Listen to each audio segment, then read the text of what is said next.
திருச்சி தமிழ்ச்சங்கத்தில் நந்தவனம் அறக்கட்டளை நடத்தும் தமிழ் மாமணி விருது வழங்கும் விழாவில் ரொட்டேரியன் டாக்டர் கே சீனிவாசன் தலைமையேற்று சிறப்பிக்கிறார்.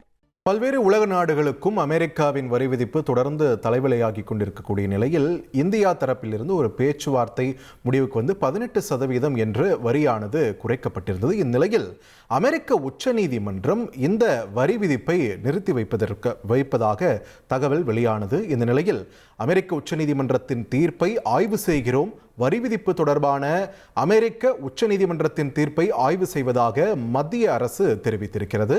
அமெரிக்க அதிபர் டொனால்ட் ட்ரம்ப் வெளியிட்டுள்ள உரை ஆகியவற்றை உன்னிப்பாக கவனித்து வருவதாகவும் தெரிவிக்கப்பட்டிருக்கிறது.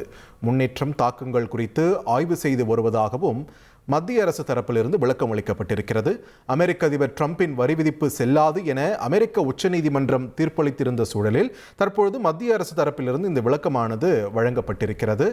அப்படியென்றால் மற்ற நாடுகளும் சரி, இந்தியாவும் சரி, அமெரிக்காவுடன் மேற்கொண்டிருக்கக்கூடிய இந்த வர்த்தக ஒப்பந்தம் புதிய வரி விதிப்பு ஒப்பந்தமானது இனி செல்லுமா செல்லாதா என்ற ஒரு கேள்வியையும் அமெரிக்க உச்சநீதிமன்றத்தின் தீர்ப்பு ஏற்படுத்தியிருக்கக்கூடிய நிலையில் நிலைமையை உன்னிப்பாக கவனித்து வருகிறோம் என்ற ஒரு விளக்கத்தை கொடுத்திருக்கிறது மத்திய அரசு.